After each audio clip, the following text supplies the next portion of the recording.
ఆచి చికెన్ మసాలా. బాబు జగ్జీవన్ రామ్ 119వ జయంత్యుత్సవాన్ని ఘనంగా జరుపుకుంటా ఉంది. ఆయన సేవలు ఈ జాతి ఎప్పటి కూడా మరవదు. పేదవాళ్ళకి మొట్టమొదటిసారిగా అన్నం పెట్టాలని ఆలోచన చేసిన మానవుడు బాబు జగ్జీవన్ రామ్. అందుకే ఈ జాతి ఎప్పుడు గుర్తుపెట్టుకుంటుంది.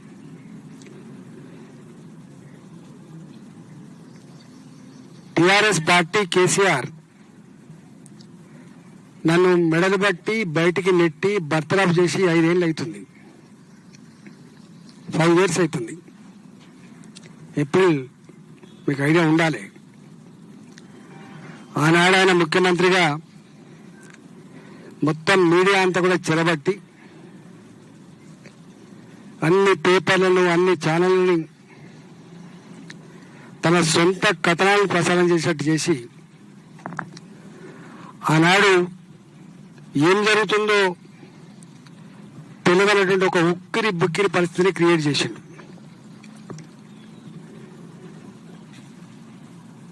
ఆనాడు మాలాంటి వాళ్ళం బయటకు వచ్చి చెప్పుకుందామంటే కూడా ఎవరు రాయని పరిస్థితి, ఎవరు చెప్పని పరిస్థితి, అనివార్యమైన పరిస్థితులలో మేము భారతీయ జనతా పార్టీలో జాయిన్ అయినాం. మేము సమాజానికి మళ్ళీసారి తెలియాల్సిన అంశం ఏంటంటే, ఈ మధ్య కాలంలో నాది, శోభమ్మ గారిది కర్నాటకలో ఫోటో వేసి జీవన్ రెడ్డి గారు వీళ్ళంతా మళ్ళీ పార్టీ మారుతుందని చెప్పి పోస్టర్లు పెట్టుడు, దానికి కొంతమంది మాయాంటున్నోళ్ళు కూడా దాన్ని ప్రమోట్ చేసి ఇట్లాంటివి జరుగుతూ ఉన్నాయి. నేను ఆ రోజు చెప్పిన మళ్ళీ ఈరోజు చెప్తున్నా, పార్టీలు మారడం బట్టలు మార్చుకున్నంత తేలిక కాదు అని. రెండో మాట కూడా గుర్తు చేస్తున్నా, మాలాంటి ఆ స్థాయిలో ఉన్నటువంటి నాయకులు ఒకవేళ బయటకు వచ్చిన పార్టీలు మారకూడదని కూడా ఒక సందేశం ఇచ్చిన. నేను పార్టీలు మారకూడదనే సందేశం కూడా నేనే ఇచ్చిన. అట్లాంటి నన్ను పట్టుకొని ఈ మధ్య కాలంలో మళ్ళీ ఇట్లాంటి వెకిలి ప్రయత్నాలు ఏవి చేస్తుండో, నా గురించి తెలంగాణ సమాజం తెలిసినప్పటికి కూడా, నా మాటలు మీకు గుర్తున్నప్పటికి కూడా మీరు ఇట్లాంటి పట్ల అప్రమత్తంగా ఉండమని చెప్పి కోరుతున్నా. జనరల్గా నాకు అన్ని రాజకీయ పార్టీల కంటే కూడా 20 ఏళ్ళు టీఆర్ఎస్ పార్టీలో ఉన్నా కాబట్టి అత్యధికంగా పరిచయం ఉన్న వాళ్ళంతా కూడా న్యాచురల్గా టీఆర్ఎస్ పార్టీలో ఉంటారు. నన్ను అభిమానించే వాళ్ళు ఉంటారు. ఈ మధ్యకాలంలో చర్చ జరుగుతూ ఉంది, ఈటల రాజేంద్ర గారిని పోగొట్టుకొని కేసీఆర్ తప్పు చేసుకున్నాడు అని అంటాను. నేను అంటలేను. ఇట్లా అనేక మంది పోగొట్టుకున్నారు. ఒక తుమ్మల నాగేశ్వరరావు కావచ్చు, ఒక కడియం శ్రీఆర్ గారు కావచ్చు, ఒక పొంగిరెడ్డి శ్రీనివాసరెడ్డి గారు కావచ్చు, ఒక ఏపీ జితేందర్ రెడ్డి గారు కావచ్చు, ఒక బొడిగ శోభమ్మ కావచ్చు, అనేక మంది ఉద్యమకారులు, అనేక మంది మాజీ ఎంపీలు, అనేక మంది మాజీ మంత్రులు, అనేక మంది మాజీ ఎమ్మెల్యేలు పోగొట్టుకున్నాడు. అయితే ఈ మధ్యకాలం పెద్ద చర్చ జరుగుతూ ఉంది. మళ్ళా రామరాజు లాంటి వాడు, లేకపోతే బొడిగ శోభమ్మ లాంటి వాళ్ళు మళ్ళా కేసీఆర్తో కలుతారట అనేటువంటి చర్చ పెడుతున్నారు. ఇట్లాంటి పిచ్చి ప్రయత్నం చేయొద్దని చెప్పి నేను కోరుతున్నా. ఆ సబ్జెక్ట్ ఎత్తేనే నాకు నేను ఆడ భరించిన బాధ ఏందో గుర్తుకొస్తూ ఉంటుంది. ప్రజల కాలాన్ని నేను చెప్పలేకపోయినా కానీ నన్ను కేవలం బర్తరం చేయడం మాత్రమే కాకుండా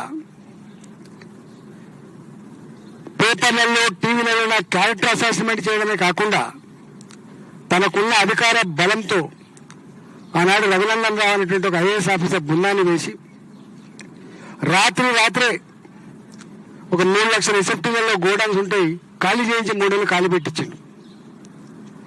రాత్రే నాకు ఒక ఫీడ్ ప్లాంట్ 78 కోట్లతో కట్టుకున్న ఫీడ్ ప్లాంట్ పొల్యూషన్ సర్టిఫికేట్ లేదని చెప్పి సీజ్ చేసిండ్రు. వందలాది మంది దళితుల్ని పెట్టి రోజు ధర్నాలు పెట్టించిండ్రు. చెట్లు కొనగొట్టించిండ్రు. పొద్దునప్పుడే సర్పంచ్ గారు అన్యాయం అని చెప్పింది, సాయంత్రం కల్లా డబ్బులు ఇచ్చి మేనేజ్ చేసి ఇది నిజమని చెప్పించిండ్రు. నేల తరబడి అక్కడిని అడ్డ పెట్టించి ఇప్పుడున్న మాజీ మంత్రులతోటి ఇప్పుడున్న మాజీ ఎమ్మెల్యేలతో అడ్డ పెట్టించి ఆయన చేయని పని లేదు.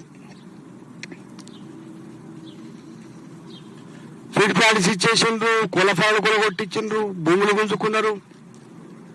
మెల్లమెల్ల ఈ మధ్య కాలంలో మళ్ళీ ఓపెన్ చేసుకుంటున్నారు మెల్లమెల్లగా. ఇవాళ ఈ ప్రభుత్వమైనా నేను ముఖ్యమంత్రి తప్పకుండా రాస్తా, ఆనాడు దుర్మార్గంగా అధికారం చేతిలో ఉందని నాకు బాధ్యత కొనుక్కున్న అన్ని రకాల లీగల్ కాగితాలను తర్వాత కొనుక్కున్నటువంటి వాటిని కూడా చెరబట్టిండు. మరి దీని మీద మీ ఒపీనియన్ ఏంటి అని చెప్పి తప్పకుండా ఈ ప్రభుత్వాన్ని కూడా ఉత్తరం రాస్తా. కానీ నాలాంటి అన్ని నా అవసరాల కోసం పదవుల కోసం పెద్దలు ముస్తుడు కాదనేది కూడా తెలవాలి. తప్పకుండా సందర్భం వస్తే ఈటల రాజేందర్ ఏందో, ఈటల చరిత్ర ఏందో, ఈటల గరిమ ఏందో తప్పకుండా తెలంగాణ సమాజం తెలుస్తుంది. నేను ఒక విజ్ఞప్తి చేయదలుచుకున్నా, ఈ రాష్ట్రంలో ఈ ప్రభుత్వం మీద విపరీతమైన వ్యతిరేకత వస్తూ ఉంది. కానీ ఆనాడు కేసీఆర్ ఎట్లయితే మీడియాను మేనేజ్ చేసి చెరబట్టి మేనేజ్ చేసుకుంటుండో వీరు కూడా అట్లే చేసుకుంటా ఉన్నారు. దీనంతా ప్రజలు గమనిస్తూ ఉన్నారు. సందర్భం వచ్చినప్పుడు తప్పకుండా ఇప్పటికే హైదరాబాద్లో మాలాంటి వాళ్ళం ఒక హైడ్రా పేదలను కూల్చేసినాడు ఎట్లా స్పందించడం, మూసి పేరిట వాళ్ళ వెనుక ఉన్న ఏజెంట్ అయిందో దాని మీద మేము ఉద్యమించడం, ఇవాటికి పేదల అసైన్మెంట్ భూములు గుంజుకుంటున్నప్పుడు దాన్ని అడ్డుకున్నది మేము. ఇట్లా అనేక విషయాల మీద ఉన్నాం. రాబోయే కాలంలో తప్పకుండా ఈ ప్రభుత్వం బుకాయిస్తూ దబాయిస్తూ మీడియాను మేనేజ్ చేస్తూ ఇలా వాళ్ళ ఇచ్చినటువంటి హామీలను పక్కకు నెట్టి ఉల్టా దాడి చేస్తుందో దాని మీద కూడా తప్పకుండా మేము త్వరలోనే ఉద్యమం చేస్తామని చెప్పి హెచ్చరిస్తా ఉన్నాం. ఇవాళ మా ఎంపీల బృందం, పార్లమెంట్ సభ్యుల బృందం ఇక్కడ మేము జిహెచ్ఎంసీలో ముగ్గురం ఉంటాం. కొండా విశ్వేశ్వరరెడ్డి గారు, నేను, రఘునందన్ రావు గారు. ఇప్పటికే ఈ జిహెచ్ఎంసీ పరిధిలో ఎన్నికలలో ఎట్లా మేము కలిసి పనిచేసుకోవాలి, ఎట్లా గెలిపించుకోవాలి దాని మీద మేము ఆలోచన చేసినాం, తప్పకుండా చేస్తాం. తర్వాత 6 మంది ఎంపీలం ఉన్నాం. 2 కేంద్ర మంత్రులు పక్క పెడితే మేము 6 మంది ఎంపీలం ఉన్నాం. 6 మంది ఎంపీలం కూడా తప్పకుండా ఈ రాష్ట్రంలో ఉన్నటువంటి సమస్యలు ఏవైతున్నాయో మా ఎంపీలతో పాటుగా మా ఎమ్మెల్యే బృందాన్ని కూడా ఇన్వాల్వ్ చేసి, ఇలా మా దగ్గర డంపింగ్ యార్డ్ ఉన్నది, ఎన్నిసార్లు మొదలుపెట్టుకున్నా కూడా దానికి ఒక పరిష్కారం లేదు. చివరికి నేనే సుప్రీంకోర్టులో ఒక ఇన్వాల్వ్ అయ్యి కేసు వేసిన. ఇట్లాంటి క్రానిక్ ఇష్యూస్ ఉన్నాయి. అసైన్మెంట్ భూముల ఇష్యూస్ కావచ్చు, లేకపోతే మహబూబ్నగర్లో ఉన్న కొన్ని ఇష్యూస్ కావచ్చు, ఇలా మెదకులో ఉన్నటువంటి కొన్ని ఇష్యూస్ కావచ్చు, తెలంగాణ వ్యాప్తంగా ఇష్యూస్ కావచ్చు. ఇలా ఇష్యూస్ మీద కూడా మా ప్రజాప్రతినిధిగా తప్పకుండా ఏదన్నా పోరుబాట పట్టాలని చెప్పి నిర్ణయించుకున్నాం. మొట్టమొదటి ఇష్యూ రేపు మేమంతా కూడా చలో బాలాజీ నగర్ పిలిపించి ఆ ఇష్యూ మీద తప్పకుండా మా ఎంపీల బృందం అంతా కూడా మా ఎమ్మెల్యేతో కలుపుకొని ఆ సమస్యలు పరిష్కారం అయ్యేంత వరకు వదిలిపెట్టే ప్రసక్తి లేదని చెప్పి నేను విజ్ఞప్తి చేస్తున్నా.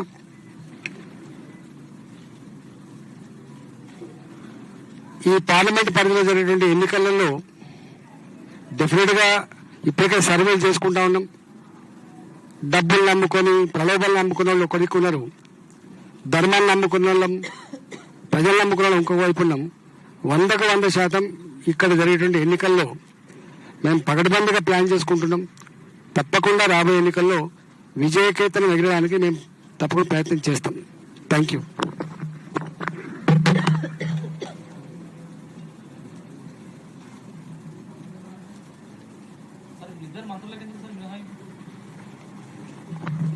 మంత్రులు రారు కదా, మంత్రులకు ధర్నాలకు ఎట్లా వస్తారు? మంత్రులకు ఇట్లాంటి ఇష్యూస్ మీదకి వస్తారు. ఇష్యూస్ ఉన్నాం, మేము ఉన్నాం కదా.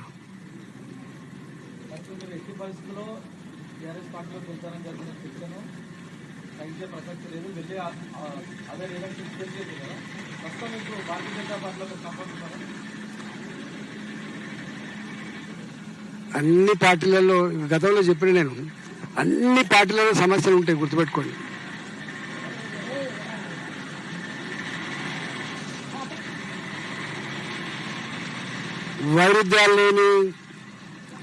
వైరుధ్యాలు లేని కాంపిటీషన్ లేని పార్టీలు ఉండవు. అన్ని పార్టీలలో ఉంటాయి, కొన్ని ఎక్కువ ఉంటాయి, కొన్ని తక్కువ ఉంటాయి. కానీ ఒక చిన్న బాధ అనిపించిన సంఘటన ఒకటి ఉన్నది. ఇది ఇతర పార్టీ నుంచి మారే వాళ్ళు అధికారం కోసమే వస్తారు, ఆధిపత్యం కోసం వస్తారని ఒక పోస్ట్ చూసిన నేను. అది దానంటే చిల్లర పోస్ట్ ఇంకోటి ఉండదు. ఒకవేళ వట్లాడి వాటికి మేము ఉంటే, మాకు 2008లో రాజశేఖర రెడ్డి గారు ఒకసారి పిలిచిండు నన్ను. పిలిచి రాజేంద్రాను మంచిగా గెలిచినావు 2008లో, మంచి పొటెన్షియల్ క్యాండిడేట్వి, నీకు ఏ మంత్రి పదవి కావాలో టిక్కు పెట్టుకో, నీకేం కావాలో టిక్కు పెట్టుకో, నేను ఇస్తా అని చెప్పాడు. కానీ ఆనాడు మీకు తెలుసు మేము ఎంత కమిట్మెంట్తో పనిచేసాం. నిన్న కూడా ఇప్పుడు ఎమ్మెల్యే ఎన్నికలప్పుడు కూడా 2023 ఎన్నికల ముందు కూడా మీరు మా సాచల్ గారు వీళ్ళంతా, రాజగోపాల్ గారు కానీ, తర్వాత వివేక్ గారు, మా జితేందర్ రెడ్డి గారు కానీ, లేకపోతే పొంగులేటి శ్రీనివాసరెడ్డి గారు కానీ, మాకు తుమ్మల నాగేశ్వరరావు గారు కానీ, జూపల్లి కృష్ణారావు అంటూ మన అందరి ఏజెండా, మనందరం కేసీఆర్ బాధితులం కాబట్టి కేసీఆర్ను ఓడగొట్టాలంటే మనం ఒక ప్లాట్ఫామ్ మీద ఉన్నామనుకున్నాం. ఇప్పుడు మీరు ఉన్న ప్లాట్ఫామ్ సరిపోతలేదని మీరు అనుకుంటాను కాబట్టి సరిపోయే ప్లాట్ఫామ్ మీద కొట్లాడతామని చెప్పి కూడా ఇచ్చిండ్రు. అందరి పోయి నేను కూడా పోయి ఉండే, వాస్తవంగా నన్ను కూడా రమ్మన్నారు. ఒకవేళ నిజంగానే పదవి కోసమే అయితే నేను కూడా వాళ్ళ లెక్క పోయి అక్కడ గెలిచి మంచిగా మంత్రో ఏదైనా డిప్యూటీ సీఎం ఏదో అవుతుంది కదా. అంటే మేము అట్లా పదవుల కోసం పాకులాడేటువంటి వాళ్ళం కాదనే విషయం అర్థం కావాలి. మాకు కమిట్మెంటు, మాకు లెక్క, మాకు పత్రం ఉంటుంది తప్ప వట్టిగానే ఉండదు. తర్వాత ఇంకోటి అది రాంగ్ కాన్సెప్ట్ ఉంటుంది. ఎక్కడో కాదు టీఆర్ఎస్ పార్టీ పుట్టింది. టీఆర్ఎస్ పార్టీ పుట్టంగానే వాళ్ళకెళ్ళే పుట్టకొచ్చింది నాయకులంతా కూడా. అనేక పార్టీల నుంచి వచ్చిండ్రు. ఆయన స్టేట్మెంట్ ఇచ్చిండు, జెండాలను పక్కన పెట్టండి, పార్టీలను పక్కన పెట్టండి, సిద్ధాంతాలను పక్కన పెట్టండి, ఆర్ఎస్ఎస్ నుంచి ఆర్ఎస్సీ వరకు రండి అంటే అందరు వచ్చిండ్రు, పోయిండ్రు, గెలిచిండ్రు. ఇవాళ మనం చూస్తా ఉన్నాం కాంగ్రెస్ పార్టీలో ఉన్నోళ్ళు ఇవాళ చక్కన పోతారు, ఇంకో పార్టీలో ఎమ్మెల్యేలు అవుతున్నారు, మంత్రులు అవుతున్నారు. మళ్ళీ ఆ పార్టీ కాగానే ఈ పార్టీకి వచ్చారు. అంటే పార్టీలు కొద్దిమంది అవసరాల కోసం మారుతుండొచ్చు, మంత్రి పదవి కోసం మారుతుండొచ్చు. కానీ ఇప్పుడు నేనున్నా వాస్తవంగా నేను చేసింది రైట్ అని అనుకోవట్లేదు. నేను నాలాంటి వాడు పార్టీలు మారాలనేటువంటి ఆలోచన ఉండేది కాదు, గుర్తుపెట్టుకోండి. ఉక్కిరిబిక్కి కొంతమంది అన్నారు ఆస్తులు కాపాడుకోవడం పోస్తారు. ఏం ఆస్తులు కాపాడతారు, ఏం కాపాడతారు వాళ్ళు? కేసీఆర్ అంటూ ముఖ్యమంత్రిగా ఉండగా తన శక్తి ఎంత ఉందో అంతే దారపోసి ఖర్చు చేసే ప్రయత్నం చేసింది తప్ప ఎవరు ఏ నాయకుని దగ్గర పోయి ఎవరెవరు పోయి నన్ను కాపాడాలని ప్రాధాయపడాల్సిన అక్కర్లేదు. చిల్లరమ్మ కామెంట్స్ అన్నాడు, చిల్లర మాటలు మాట్లాడుతారు కొంతమంది, కొందరు రకరకాల మాట్లాడు, ఇట్లా అని అట్లా అని. వాడి గురించి ఏం చెప్తా నేను? మేము సోషల్ మీడియాలో ఉంటున్నాం కాదు, ఊకే మీడియాలోకి వచ్చడం కూడా కాదు, మేము చెప్పుకుంటాం కూడా కాదు. కానీ పెడతా ఉంటారు వాళ్ళు. మేము ప్రజలు నమ్ముకునే వాళ్ళం, ధర్మాన్ని నమ్ముకునే వాళ్ళం, మేము శ్రమను నమ్ముకునే వాళ్ళం, మేము సోషల్ మీడియా నమ్ముకునే వాళ్ళం కాదు, లేదా పేడ్ ఆర్టికల్స్ రాయించుకొని వచ్చేసుకోవడం కూడా కాదు, మేనేజ్ చేసుకొని మీడియాలో ఉండటం కూడా కాదు, ఊకే మీడియాలోకి రావాలనేటువంటి ఆరాటం ఉండడం కూడా కాదు.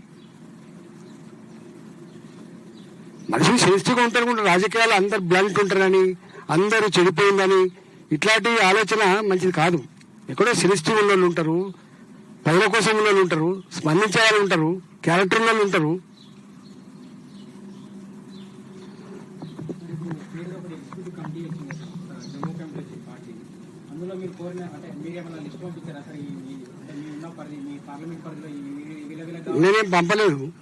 నేనేం పంపలేదు. ఓపెన్ చెప్తున్నా కదా, ఇప్పుడు మేము ఎంపీలం. ఇప్పుడు నేను ఎంపీని, ఇక్కడ నాకుండే అవగాహన వేరే వాళ్ళకుండే ఆస్కారం లేదు. కానీ I'm the senior most person. నా పార్లమెంట్ పరిధిలో ఎవరు డివిజన్ అధ్యక్షులు ఉండాలి, ఎవరు రాష్ట్ర కమిటీలు ఉండాలి, ఎవరు కార్పొరేట్ ఉండాలి, నాకుండే అవగాహన వేరే వాళ్ళకుండే ఆస్కారం లేదు. తప్పకుండా అంటాం కదా. మేము చేయకపోతే ఎవరు చేస్తారు? మేమే చేయాలి కదా. ఇప్పుడు మనకి 3 మున్సిపాలిటీ ఎన్నికలని ఒక గట్లంటే నేను హుజరాబాద్లో ఎమ్మెల్యే ఉన్నా, నేను 25 ఏళ్ళ నుంచి ఉన్నా, 25 ఇయర్స్ నుంచి ఉన్నా. కానీ మీ పార్లమెంట్ పరిధి కాగా అన్నారు. నేను పోలేదు అక్కడికి, అవసరం లేదులే చేసుకునేది అనుకున్నా. ఎన్నడూ మేము మున్సిపాలిటీ చైర్మన్ ఓడిపోలే అక్కడ, ఎన్నడూ జడ్పీటీసీ ఓడిపోలే మేము అక్కడ, ఎంపీపీలు ఓడిపోలే అక్కడ. వద్దు నీ పరిధి ఇక్కడనే అన్నారు. మంచిదని మా పరిధి ఇక్కడే చేసుకున్నామని చెప్పినాం.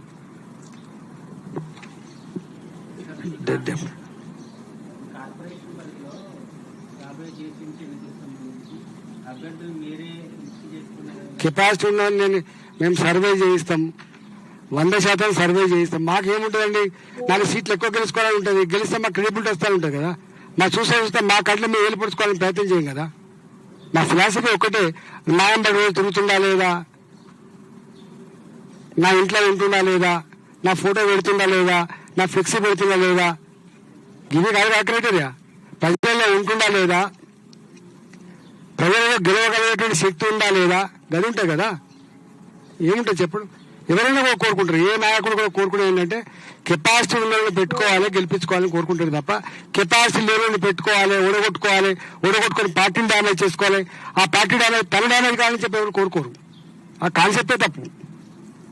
మళ్ళీ ఇంకో మాట కూడా చెప్తున్నా, ఎస్ మా దగ్గర ఉన్నోళ్ళు ఉన్నారు, ఒక లేరనుకో, మాకు గెలిచే అభ్యర్థి దగ్గర తెచ్చుకుంటాం ఒక కాడి నుంచి వెళ్ళి. కెపాసిటీ ఉన్నటువంటి వాళ్ళని తెచ్చుకుంటాం. నిరంతర ప్రక్రియ అది. చాలా మంది అనుకుంటారు ఇట్లా అట్లా. ఇప్పుడు మాకు ఒక క్యాండిడేట్ లేదండి, మాకు 10,000 ఓట్లు అయితే మేము గెలుస్తాం, 5,000 వచ్చేట్టున్నాయి, ఇంకో 5,000 ఓట్లు సంపాదించుకునే మార్గాన్ని వెతుక్కుంటాం కదా. మేము ఎందుకు చేసుకోం చెప్పండి. మాలాంటి వాళ్ళు ఎప్పుడు కూడా గెలవాలని కోరుకుంటాం తప్ప ఈయన నావాడు కాదు కాబట్టి పని చేయొద్దు, ఈయన ఓడిపోవాలని ఇట్లా కోరుకుంటాం కాదు. మేము ఆ పిచ్చి ప్రయత్నాలు చేస్తూ ఉంటారు కొంతమంది, వాళ్ళు కాలగర్భంలో కలిసిపోతారు.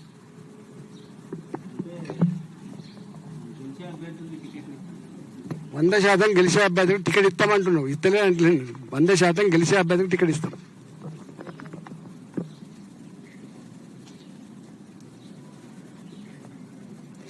నేను ఒకటి ఆలోచిస్తా, ఇంకో వేరే వాళ్ళు ఆలోచిస్తారు అనుకోను.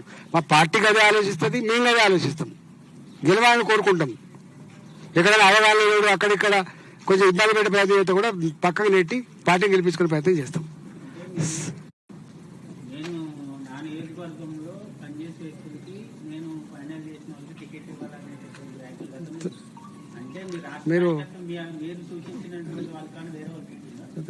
మీరు తప్పుడు అర్థం చేసుకుంటున్నారు. నేను పదే మళ్ళీ ఏం చెప్తున్నా అంటే, నాకుండే అవగాహన ఈ పార్లమెంట్లో వేరే వాళ్ళకు ఉండే ఆస్కారం ఉండదు.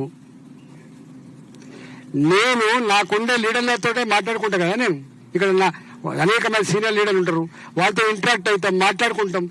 నేను అనగానే నేను మాత్రమే చేసుకుంటానంటలే. నేను సర్వే రిపోర్ట్స్ ఉంటాయి, మా నాయకులతో ఇంటరాక్షన్ ఉంటుంది, కింద ఉన్న ప్రతి కార్యకర్తతో మాట్లాడుకుంటాం.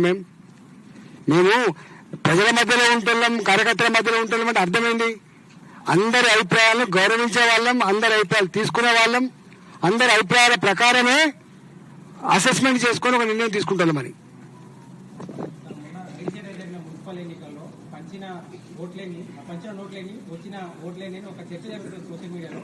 మీరు పార్టీ సీనియర్ అంటే తెలంగాణ రాష్ట్రంలో రాజకీయాల్లో సీనియర్ నేతగా, అంటే నేతలంతా కూడా చేతివాటం ప్రదర్శించారు. పార్టీ కొన్ని చోట్ల ఓటమికి, కొన్ని చోట్ల పూర్తిగా కూడా నిలబడడానికి కారణం అని కూడా ఒక చర్చ జరుగుతుంది. మరి సీనియర్ నేతగా పైసలతో గెలుస్తామనేది ఉండొచ్చు అక్కడక్కడ, కానీ పైసలు మాత్రమే గెలిపిస్తానడానికి నేను వ్యతిరేకం. పైసలు ఉండొచ్చు, ఇంపాక్ట్ ఉంటుంది, కానీ పైసలు మాత్రమే గెలిపిస్తానని తప్పు. పార్టీ బలంగా ఉన్న కాడ ఈ పైసల్ని తోసి పడేసి గెలిచేట సందర్భాలు ఉంటాయి. మేము చూస్తాం కదా, ప్రజలలో ఉండే వాళ్ళు ఎవరైనా గొప్ప వాళ్ళు ఉంటే ఇవన్నీ ఏం పనిచేయము. అట్లాంటి అందరూ పనిచేయరు. మన మున్సిపల్ ఎన్నికల అనుభవం చెప్తున్నా, అన్ని పార్టీలు కూడా పనిచేయరు. భారతీయ జనతా పార్టీ పైసలు ఇవ్వకపోయినప్పటికి కూడా క్యాండిడేట్ గా పంచిన ఉన్నారు. భారతీయ జనతా పార్టీ పైసలు ఇవ్వకపోయినా కూడా, పైసలు నమ్ముకున్న పార్టీ కాదు కాబట్టి, నోట్లు కొనుక్కున్న పార్టీ కాదు కాబట్టి, నేను చెప్తున్నా 100% ఏమైంది, వాళ్ళు పాపం ఇండివిజువల్ గా గెలవాలని చెప్పి పంచుకున్నారు. 5,000 ఇచ్చిన ఉన్నాడు, 4,000 ఇచ్చిన ఉన్నాడు, తులం బంగారం ఇచ్చిన ఉన్నాడు, కానీ ఒక్కడే గెలిచిండు. అంటే పైసలు తీసుకొని కూడా అందరు కోట్లు ఎత్తారని అర్థం కావాలి. రెండోది ఏంటంటే అతి ముఖ్యమైనది, ఇంకా గమ్మతైన ఏంటంటే అందరు పదిలితే వీళ్ళ కూడేద్దాం కూడా సందర్భం ఉండొచ్చు. కానీ ఇవన్నిటి తొక్కి పడేయగలిగే, పక్కకు నెట్టగలిగేటువంటి శక్తి ప్రజాక్షేత్రంలో ఉన్న లీడర్కి మాత్రమే ఉంటుంది. ప్రజాక్షేత్రంలో ఉన్న లీడర్ని ఓడగొట్టడం అంత ఈజీ కాదు. అంటే మేము 2021లో కేసీఆర్ పెట్టిన ఖర్చు ఎంత? 600 కోట్లు. దళిత బంధు ఇచ్చిండు, 47,000 ఓట్లకు గొర్రెల స్కీమ్ ఇచ్చిండు, 6 నెలలు ఎన్నికలు జరిగినాయి. గెలిచిందెవరు? మేమే గెలిచినాం. అధికారం గెలవలే, అహంకారం గెలవలే, డబ్బులు గెలవలే, ధర్మం గెలిచింది. అందుకని అట్లాంటి అనేక ఉదాంతాలు ఉన్నాయి. మనం మున్సిపల్ ఎన్నికలు జరిగినాయి హైదరాబాద్లో లాస్ట్ టైం. అంటే వాళ్ళతో కేసీఆర్ పెట్టిన డబ్బు ఎంత? నేను అప్పుడు టీఆర్ఎస్ పార్టీలో ఉన్నా. నేను టీఆర్ఎస్ పార్టీలో ఉన్నప్పుడు 10,000 రూపాయలు వరదలలో మునిగిపోయిన ఇంటి కుటుంబానికి ఇచ్చిండ్రు. కానీ కేసీఆర్ గెలవలే. 99 ఉన్నటువంటి కేసీఆర్ 48,50 పడిపోయిండు. బీజేపీ 40 గెలిచింది. అంటే మొన్న కాంగ్రెస్ పార్టీ అందరి ప్రజలు పెట్టి గెలిచిన అనలేం మనం. ఇప్పుడు మున్సిపల్ ఎన్నికలు కాదు, అంతకుముందు కేసీఆర్ ఓడగొట్టాలనుకున్నా నిర్ణయించుకున్నా దుబ్బందా పెట్టింది. అంటే సందర్భాన్ని బట్టి ఉంటుంది.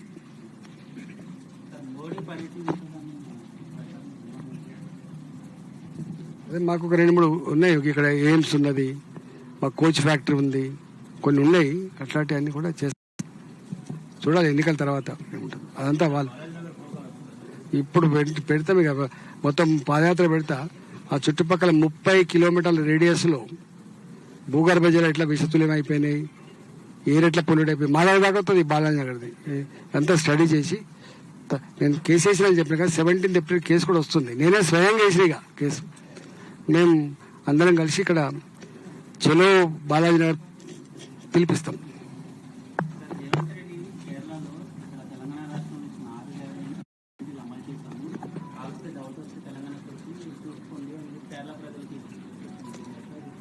నేను చెప్పాల్సిన అక్కర్లేదు, మీరు రోజు చూస్తున్న అంశం.